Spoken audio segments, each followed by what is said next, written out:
Hello everyone, जय माता दी, हर हर महादेव, जय श्री राम, जय सिया राम, जय हिंद, जय श्री माधव, जय श्री कल्की। कैसे हैं आप सभी? आई होप आप सब ठीक होंगे, सही मार्ग पे होंगे, अच्छे कर्म कर रहे होंगे, खुश होंगे।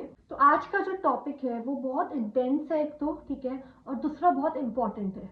ओके, क्यों इंपॉर्टेंट है? क्योंकि ये जो अभी समय चल रहा है ना, इसमें बहुत लोग अपने आप को just because they have money, ठीक है, just because they have power, तो वो अपने आप को ना भगवान से भी ऊपर समझने लग गए हैं, ठीक है। और स्पेशली जो अभी का टाइम चल रहा है, ओके, कलयुग का अंत का जो ये समय चल रहा है, जिसमें सब कुछ नेगेटिविटी भी बिल्कुल पीक पे जाने वाली है और पॉजिटिविटी भी बिल्कुल पीक पर जाने वाली है।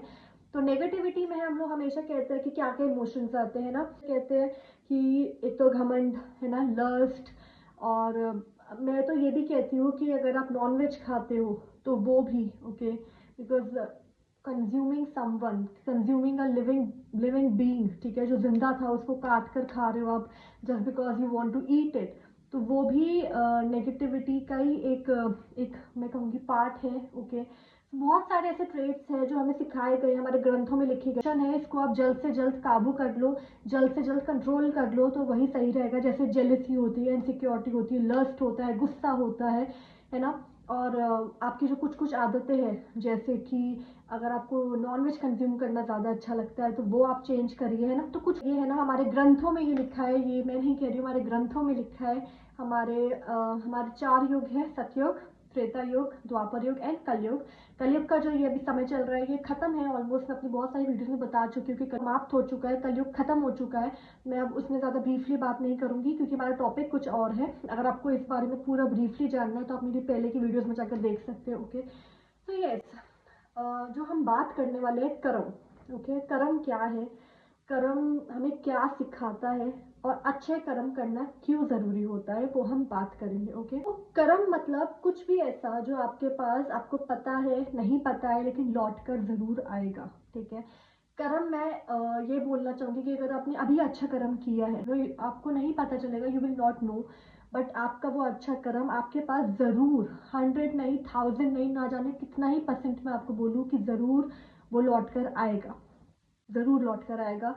उस समय आपका वो अच्छा कर्म आपके काम आएगा जब आप बहुत मुसीबत में होंगे, जब आपको सहारे की, जब आपको हेल्प की ज़रूरत होगी, जब आपको हेल्प की ज़रूरत होगी, तब वो आपका कर्म आपके पास लौट कर आएगा और आपकी हेल्प करेगा और आपकी मदद करेगा। ओके, वही अगर आप गलत कर्म कर रहे हो, अगर आप किसी के घर में आग लगा रहे हो, ओके, अगर आप किसी जीव को कष्ट दे रहे हो, अगर आप कुछ चालाकियाँ कर रहे हो, कुछ भी ऐसा जो दूसरे को आप बिना मतलब ही परेशान कर रहे हो, ओके, जो आपको पता है, आपकी अंतरात्मा को, आपकी सोल को पता है कि ये गलत है, लेकिन जस्ट बिकॉज आपको वो मज़ा आ रहा है करने में, या फिर जस्ट बिकॉज आपको लगता है कि आप सही हो, इसमें कुछ गलत नहीं है, ऐसा ही करना चाहिए, तो आप अगर इन सब थॉट्स की वजह से गलत कर रहे हो तो आपके पास वो गलत बहुत ही, जैसे अच्छा, बिल्कुल ऐसी सिचुएशन में आएगा ना, अच्छा कर्म करते हुए बिल्कुल ऐसी सिचुएशन में आपके पास कर्म लौट के आएगा जब आपके पास कोई भी हेल्प नहीं होगी, चारों तरफ से फंसे हुए होंगे, तब वो आपका कभी अच्छा किया हुआ कर्म आपकी मदद करने ज़रूर आएगा आपके सामने। वैसे ही बुरा कर्म भी आपके पास तभी सबसे ज़्यादा लौट कर आएगा जब आप सच में सबसे ज़्यादा कमज़ोर होंगे। ओके, जब आप सबसे पीक पर होंगे। ओके, मैं एक बात बोलना चाहूँगी, मेरे अपने बहुत, मेरे बात जो मेरे से बात करते हैं, मैसेजेस आता है, जो परेशान होते हैं, हम लोग बात करते हैं, मैंने उनको भी बहुत बार बोला है, ठीक है। वो मेरे को बोलते हैं कि यार हम भक्ति भी करते हैं, हम सब कुछ अच्छा करते हैं, हम अच्छे कर्म भी करते हैं, हमें जो भगवान प्रॉब्लम दिए जा रहे हैं और जो बुरे हैं, जो उन्होंने हमारे साथ बुरा किया, हमारे ब्लैक मैजिक किया, हमारे घर में आग लगाया है, हमारा मजाक उड़ाया है, हमारी कमज़ोरी का फ़ायदा उठाया है और अननेसेसरी हमारे लिए बातें बनाई है, वो लोग खुश है, वो लोग तरक्की पे तरक्की कर रहे हैं, हमारे घर में आग लगा के, हमारी इंसल्ट करके हमारी तरक्की कर रहे हैं, पीक पर है वो सक्सेस की। मैंने उनको भी यही बोला, पता है कि देखो, आप अभी आपको पता है कि आप कमज़ोर हो, है ना, लेकिन आपको ये विश्वास रखना चाहिए कि अगर आपने अच्छे कर्म किए हैं तो आप आगे बढ़ोगे, यू विल बी सक्सेसफुल, इसमें कोई भी डाउट नहीं होना चाहिए। ओके, और जो ये समय चल रहा है ये आपका टेस्टिंग पीरियड है, सबकी लाइफ में आता है, कोई भी ऐसा इंसान नहीं होगा जिसकी लाइफ में वो टेस्टिंग पीरियड नहीं आएगा। अगर आपने अच्छे कर्म किए हैं तो वो टेस्टिंग पीरियड जो है ना वो बहुत जल्दी ख़त्म भी होगा और आपकी लाइफ जैसा आप चाहते हो आप वैसे बनाओगे भी। ये देखो, भगवान कभी किसी के साथ गलत नहीं करते हैं, वो बस आपको आपके कर्म लौट कर देते हैं, ठीक है। जस्ट बिकॉज आपने इतने अच्छे कर्म भी किए तो आपकी वो पनिशमेंट बहुत माइनस हो जाएगी। अगर आपके साथ कुछ बहुत गलत होना है, आपकी जान तक बात आनी है, तो आपकी उंगली कट जाएगी या फिर आपकी उंगली पे कट लग जाएगा या फिर चोट लग जाएगी, ठीक है। तो कर्मा तो सबको ही फेस करने पड़ते हैं। वो आपके ऊपर है कि आपका क्या बैलेंस है, आपने कितने अच्छे कर्म किए हैं, कितने गलत कर्म किए। ओके, तो आप जो भी फेस कर रहे हो ना, जस्ट बिलीव कि अगर आप अच्छे कर्म कर रहे हो, आपने अगर कभी किसी के साथ गलत नहीं किया है, तो इसमें कोई भी डाउट नहीं है कि आज नहीं तो कल यू विल बी सक्सेसफुल, ठीक है। मैं यही सबको बोलती हूँ, सबको, कि यार ये डाउट मत लाओ अपने मन में कि आप सक्सेसफुल नहीं होंगे किसी के, मतलब ये बिल्कुल, अगर आप अच्छे कर्म कर रहे हो आप सक्सेसफुल होंगे, 100%, 1000% होंगे। ओके, वही मैं ये भी बोलना चाहूँगी कि अगर आपने गलत कर्म किए हैं, ओके, और आपको पता है कि आपने गलत कर्म किए हैं, आपने किसी के साथ बहुत गलत किया है, आपने किसी को दिल दुखाने वाली बातें बोली है, अननेसेसरी भड़कावे में आके, इसमें आके, उसमें आके, आपने किसी पे ब्लैक मैजिक किया है, आपने किसी जीव को वो कष्ट पहुँचाया है, आपने किसी के घर में आग लगाई है, ठीक है, तो भगवान आपको पीक पर पहुँचाएंगे सबसे पहले, ठीक है। आप एक टाइम आएगा that you will rule over the world, ठीक है। आपको इतना घमंड आपका इतना बढ़ जाएगा, आप इतना सक्सेस देखोगे, इतना सक्सेस देखोगे, लेकिन फिर एक टाइम आएगा जब आप बिल्कुल पीक पर होंगे, तब आपको भगवान बोलेंगे कि अब तो गिर। ओके, देखो, जो अच्छे भक्त होते हैं, जो अच्छे इंसान होते हैं, ठीक है, वो क्या करते हैं, वो 2 सीढ़ी चढ़ते हैं, है ना, फिर उनको कुछ दिक्कत हो जाती है, वो फिर गिरते हैं, फिर वो 2 सीढ़ी चढ़ते हैं, फिर उनको दिक्कत हो जाती है, लेकिन तब भी वो हार नहीं मानते, वो आगे बढ़ते चले जाते हैं, ना, अच्छे कर्म करके। और जो बुरे लोग होते हैं ना, वो बहुत जल्दी पीक पर जाते हैं। क्यों जाते हैं? क्योंकि जो उनकी सक्सेस है, यानी वो सक्सेस उनका हमेशा के लिए नहीं रहने वाला है। और मैं आपको एक बात बताऊं, ये एक ह्यूमन साइकिल है जो भगवान बहुत अच्छी तरह समझते हैं। ऑफ कोर्स एक इंसान जब बहुत ऐशो आराम में जीता है, जब इंसान को घमंड चढ़ जाता है, जब इस इंसान को कंफर्ट का आदत पड़ जाती है, ठीक है, और तब अगर उसको वो ना मिले ना, तब अगर उसको किसी के सामने झुकना पड़ जाए, तब अगर उसको बो डाउन करना पड़ जाए, तब अगर उसकी इंसल्ट हो जाए, तब अगर उससे वो पैसा, वो पावर छीन ली जाए, तब जो उस इंसान को दर्द होगा ना, वो अलग लेवल का होता है, ठीक है। और भगवान जो होते हैं ना, वो उसको वही दर्द देना चाहते हैं, उसी इंसल्ट को वापस से फील करवाना चाहते हैं, इसलिए वो पहले उस इंसान को ऊपर तक पहुंचाते हैं, फिर ऊपर से धक्का देते हैं। जो अच्छा इंसान है ना, वो 2 सीढ़ी चढ़ता है, फिर वो गिरता है, उसको ज़्यादा चोट भी नहीं लगती, वो सबक भी लेता है, वो ग्राउंडेड भी रहता है, उसे पता है कि मुझे घमंड नहीं लाना, क्योंकि मैं बहुत स्ट्रगल करके ऊपर बढ़ रहा हूँ, उसने रियलिटीज देख ली है ना। तो वो जब वो सक्सेस की तरफ जाता है ना, तो वो बहुत स्टेबल होके जाता है, उसके ऊपर घमंड नहीं चढ़ सकता। वही जो जल्दी चढ़ गया ऊपर, 100 सीढ़ी उसने पार कर ली, और सक्सेस उसने टाइम से पहले देख ली, उसको कोई कदर ही नहीं है किसी इंसान की, जब वो गिरता है ना, तो वो उसको ऐसी उसकी आत्मा पे चोट लगती है, क्योंकि उसको आदत ही नहीं है किसी के आगे झुकने की, उसको आदत ही नहीं है कि उसके साथ कुछ गलत हो जाएगा। उसको तो पता है कि मेरे पास पावर है, मेरे पास पैसे, मैं कुछ भी कर दूँ, मैं कुछ भी खरीद दूँ, मैं किसी को भी कुछ भी कह दूँ। वही अगर उस इंसान को किसी के आगे झुकना पड़ जाए, देन इमेजिन कि उस इंसान की आत्मा पे क्या चोट लगेगी। और जो गलत कर्म करते हैं ना, उनके साथ वही होता है, पता है। भगवान श्री कृष्ण ने भी 100 चांस दिया था, है ना, श्री कृष्ण ने भी 100 बार छोड़ दिया था कि ठीक है, तू बोल ले, तू कर ले बदतमीजी, तुझे जो करना है तू कर, तू मेरे साथ भी बदतमीजी कर, तो दुनिया में सबके साथ बदतमीजी कर, 100 बारी कर। 101 बार क्या किया था कृष्ण ने, सबको पता है ना, सबको पता है कि कृष्ण जी ने क्या किया था।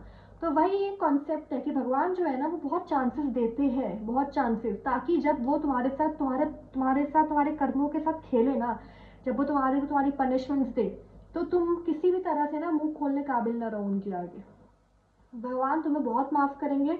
इनफैक्ट ये मैं 100% मानती हूँ कि अगर आपने भगवान, कोई इंसान है जो भगवान को बहुत मानता है, भक्ति भी करता है, उनको माँ बाप की जगह रखता है, ठीक है, उनके साथ एक अलग कनेक्शन रखता है। अगर आपने उस इंसान के साथ बदतमीजी कर दी, अगर आपने उस इंसान के साथ गलत कर दिया, ठीक है, अगर आपने उस इंसान की फैमिली को उससे अलग करने की कोशिश की, अगर आपने उस इंसान की फैमिली में गलत कुछ करने की कोशिश की, उस इंसान की इंसल्ट करने, कुछ भी करने की कोशिश की ना, तो इवन ऐसा गलत करते हो ना, तो तुम, no one can save you, no one. भगवान ना, गॉड इज समवन जो बहुत पेशेंस रख के बैठते हैं, लेकिन जब उनके उनके स्पेशल किड्स के ऊपर, स्पेशल सोल्स के ऊपर कोई अननेसेसरी बार ट्रिगर करता है, परेशान करता है ना, दैट इज़ द मोमेंट जब भगवान जी जो है ना वो कहते हैं कि जस्ट हो गया अब जो भी है, और फिर जब तुम्हें वो सज़ा देने पे आएंगे ना, तो तुम you will not be able to run, तुम नहीं बच पाओगे, बिल्कुल भी नहीं बच पाओगे। ओके तो कभी किसी ऐसे इंसान के साथ तो कुछ गलत करो ही मत जो भगवान से कनेक्टेड है यार, क्योंकि तुम्हें लग रहा है कि तुम्हारे साथ कुछ गलत नहीं, तुम्हारे साथ कुछ गलत नहीं हो रहा है, तुम बदतमीजी किए जा रहे हो, बट रियलिटी ये है कि भगवान तुम्हें चांस दे रहे हो, और कब तुम्हारा वो लास्ट 100 बदतमीजी, तुम्हारी 100वीं बदतमीजी हो, और कब तुम्हें अगली बदतमीजी पे सज़ा मिल जाएगा तुम्हें नहीं पता। वो हिसाब तुम्हारे पास नहीं है, वो हिसाब सिर्फ भगवान के पास है कि तुम्हें कितने चांस देने हैं, तुमने कितनी बदतमीजी कर ली है, तुम्हारे पास कितना समय बचा है।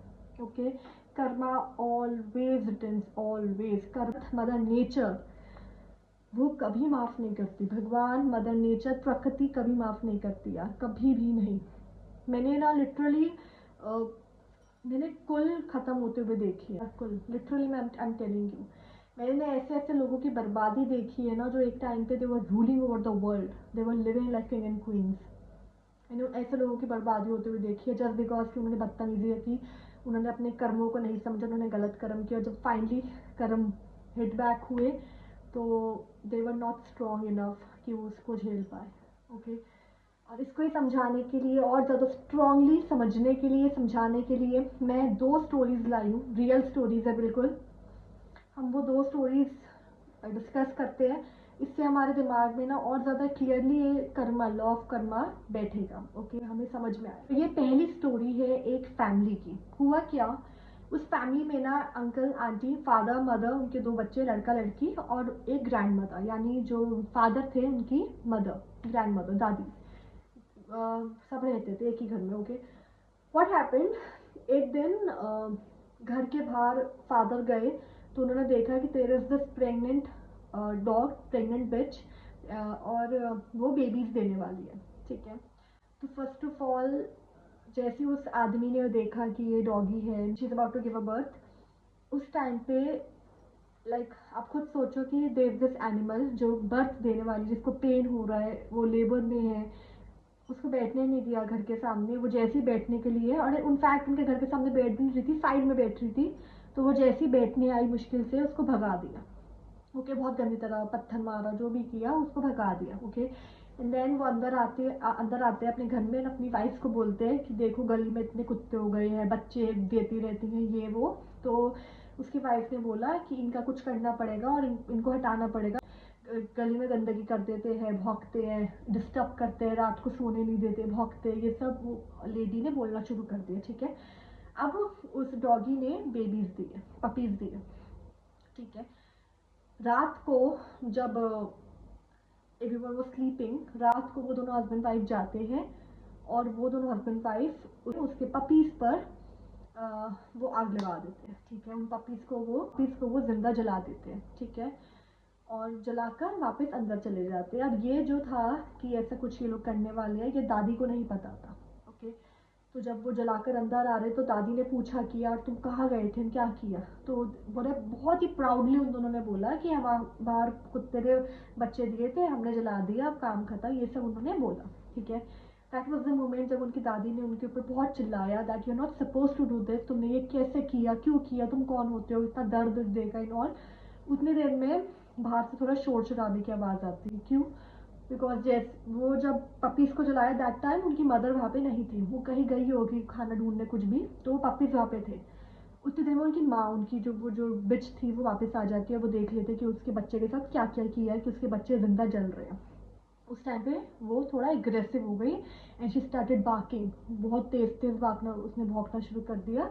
तो एवरीवन वोक अप एंड सब लोग बाहर आए तो उन्होंने देखा, because it was such a, मतलब it was such a bad scene, it was such a traumatising thing to सी।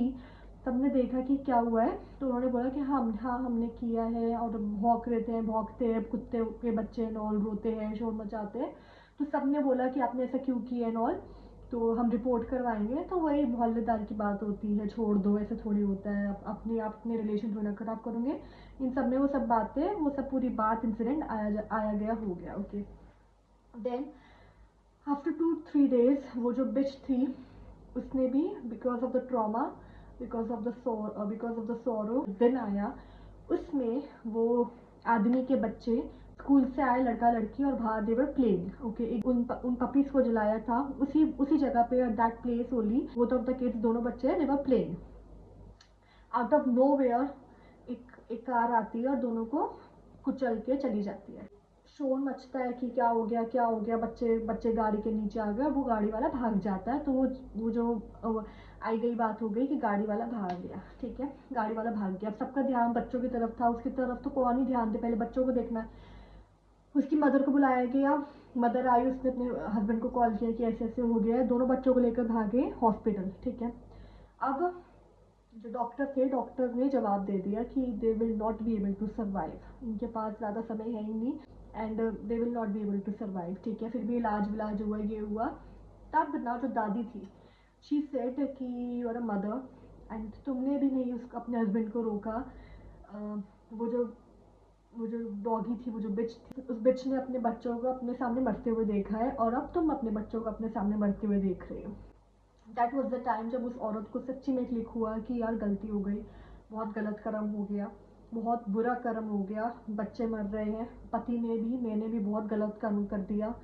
और वो दोनों भागते हैं मंदिर में। ठीक है, मंदिर में फर्स्ट ऑफ ऑल पुजारी जी ने मना कर दिया कि मैं ये बिल्कुल भी, I will not do anything for you, मैं कुछ नहीं कर सकता, क्योंकि पहली बात तो ये प्रकृति का नियम है कि आप जो करते हो वो लौट कर आता है, तो मैं कुछ नहीं कर सकता। और आपने खुद बता दिया कि आपके बच्चों की हालत बहुत नाजुक है, तो मैं क्या करूँ, मैं किस तरह से मैं क्या कर सकता हूँ जो आपके बच्चे बच जाए। प्रकृति के साथ तो कोई भी आप एग्रेसिवली रिएक्ट नहीं कर सकते ना, मदर नेचर को जो करना है, मतलब नेचर जैसे करना चाहते हैं वो वैसे ही करेंगे। तब भी the mother started crying and the father, and both were crying. तब भी उनको लगा, पंडित जी को, कि ठीक है, लेट मी ट्राई। तो उतने देर में हॉस्पिटल से कॉल आ गया दैट बच्चे आई डोंट, मतलब बिल्कुल, मतलब वेंटिलेटर पे थे, और डॉक्टर्स बस सेइंग कि इसको हटाना पड़ेगा, बिकॉज ये लोग वेंटिलेटर की वजह से दे आर लाइव, एंड हटा देंगे तो दे विल डाई। ठीक है, तभी उन दोनों ने बोला कि अभी हटाओ मत आप दोनों को, प्लीज़ आप रुको थोड़ा टाइम। तो पंडित जी ने पूजा करवाई, ऑफ कोर्स। ठीक है, पूजा करवाई, और मदर और फादर दोनों को माफ़ी मांगने को बोला, और बोला कि बच्चे ठीक, ये संकल्प मानो, ये मन्नत मानो कि बच्चे ठीक हो जाए, तो हम पशुपतिनाथ आएंगे, हम जितना हो सके पशुओं की, जानवरों की मदद करेंगे, सेवा करेंगे, और बस कुछ भी है गलती माफ़ कर दो, आज के बाद ऐसा नहीं करेंगे, और बच्चों को ठीक कर दो। ठीक है, ये सब हुआ, और पंडित जी ने पूजा करवाई, उन्होंने अपनी गलती मानी, गौशाला गए, उधर दान किया, जानवरों की सेवा की, तो बच्चे थोड़ा स्टेबल होना शुरू हो गए। ठीक है, लाइक डॉक्टर्स ने बोला कि हम रख सकते हैं थोड़ा टाइम, देखते हैं कि may be they will survive. पहले तो बिल्कुल ही मना कर दिया था, अब लेकिन बोला कि लेट्स सी। अब हुआ क्या, बच्चे ठीक तो हो गए। ठीक है, दोनों ने सर्वाइव कर लिया, लेकिन जो लड़का था, ठीक है, द बॉय, जो आदमी बच्चा था, उसको हो गया पैरालिसिस, और वो लाइफ लॉन्ग के लिए बेड रिडन हो गया। और जो बच्ची थी वो फिजिकली शी वॉज ओके। ठीक है, she was okay, not that good, okay थी, but mentally she was disturb. Okay, mentally उसका चोट लग गई थी, तो वो मेंटली डिस्टर्ब थी। तो दोनों ही उनके बच्चे फॉर लाइफ दिव्यांग हो गए, दोनों ही उनके बच्चे फॉर लाइफ थोड़े वीक हो गए। ओके, तो ऑफकोर्स उन्होंने, बच्चे घर आए तो बच्चों को लेकर पशुपतिनाथ गए, उन्होंने मन्नत मांगी थी, पूरी की, वहाँ पे संकल्प लिया कि कभी किसी जीव के साथ गलत नहीं करेंगे, और आए, हर साल वो सेवा भी करते हैं, सब कुछ करते हैं, लेकिन द ट्रुथ इज़ कि उनको उनके कर्मों की सज़ा मिली। ओके, उन्होंने जो अच्छे कर्म किए थे, मे बी उन्होंने कुछ अच्छे कर्म किए होंगे कभी पहले, तो वो बच्चे उनके बच गए। ठीक है, उसके बाद पूजा भी करवाई, पंडित जी ने भी अपनी तरफ से बहुत कोशिश की, तो बच्चे बच गए, लेकिन किस शर्त पर, कि बच्चे आंखों के आगे तो है, लेकिन दोनों में से कोई एक भी ऐसा नहीं है जिसको देखकर आपको लगे कि हाँ ठीक है। दोनों ही बच्चे अपनी अपनी जगह पर वीक थे, दोनों ही बच्चे अपनी अपनी जगह पर परेशान थे अपनी लाइफ में। और क्यों परेशान थे, बच्चों का भी करना बताती हूँ। दादी, उन बच्चों को पता था, ठीक है, वो बड़े थे, ऐसा नहीं था कि छोटे बच्चे हैं, बड़े बच्चे थे। ठीक है, 12-13 साल के थे, और 12-13 साल के बच्चों को पता होता है कि क्या सही है क्या गलत है। ठीक है, उनको इतनी नॉलेज होती है। उन दोनों बच्चों ने, उनको पता था कि उसके उसके फादर मदर क्या करने वाले हैं, पपीज़ के साथ क्या करने वाले हैं, तब भी एक तो उन्होंने रोका नहीं, रोकने की कोशिश नहीं की, दूसरा दादी को नहीं बताया, है ना, किसी को नहीं बताया, they were not at all concerned. उनको मतलब उनको कोई फर्क ही नहीं पड़ रहा था कि उनके मम्मी पापा क्या करने वाले। तो बच्चों को भी सज़ा मिली, माँ बाप को भी सज़ा मिली, और उनके कर्म भी होंगे कि बच्चे उनकी लाइफ में दिखे थे तो बच्चे बच गए, लेकिन कर्मा ने बैक किया, बच्चे बच तो गए लेकिन किस शर्त पर ना, है ना। तो ये थी पहली स्टोरी। तो सेकंड स्टोरी जो है ना वो मुझे मैं पढ़ के ज़्यादा कंफर्टेबल रहूँगी, तो मैं रीड करती हूँ, आप लोग सुनिएगा, ठीक है। समीर एक बड़ी कॉर्पोरेट कंपनी में मैनेजर था। उसकी सैलरी अच्छी थी, लेकिन उसका अहंकार उससे भी बड़ा था। वह अपनी पत्नी के साथ एक हाई प्रोफाइल सोसाइटी में रहता था। समीर को अपने से कम पैसे वाले रिश्तेदारों से नफरत थी। एक बार समीर के चचेरे भाई प्रकाश की बेटी की शादी थी। प्रकाश एक छोटा सा किराना स्टोर चलाता था। जब वह समीर को न्योता देने आया तो समीर ने उसे घर के अंदर तक नहीं बुलाया। उसने गेट पर खड़े होकर ही कह दिया, प्रकाश, तुम्हारी उस छोटी सी गली में मैं अपनी 3.5 करोड़ की गाड़ी लेकर नहीं आ सकता। टायर गंदे हो जाएंगे, और वैसे भी तुम जैसों की शादी में तो खाना मिलता नहीं है, और मिलता भी है तो वो मेरे स्टैंडर्ड का नहीं होता। समीर की पत्नी ने भी मजाक उड़ाया, प्रकाश भैया, आप अपनी बेटी को हमारे पुराने उतरे हुए कपड़े दे देना, बेचारी शादी में अच्छी लगेगी। प्रकाश चुपचाप गर्दन झुकाकर चला गया। उसकी आंखों में आंसू थे, पर उसने बदला लेने की नहीं बल्कि अपने स्वाभिमान से जीने की कसम खाई। वक्त का पहिया घूमा। समीर ने अमीर दिखने के चक्कर में बैंक से कर्ज ले लिया था। अचानक मंदी आई और समीर की नौकरी चली गई। उसकी किश्तें रुक गई। जिस गाड़ी और बंगले पर उसे नाज था, बैंक वाले उसे उठाकर ले गए। समीर के वह अमीर दोस्त जिनके लिए उसने अपनों को ठुकराया था, उसका फोन तक नहीं उठा रहे थे। समीर और उसकी पत्नी को वो सोसाइटी छोड़कर एक छोटे से पुराने मकान में शिफ्ट होना पड़ा। अब उसके पास ना गाड़ी थी, ना रुतबा था, ना पैसा था। एक दिन समीर बस स्टैंड पर खड़ा था, पसीने से तरबतर। तभी उसके सामने एक बहुत ही बड़ी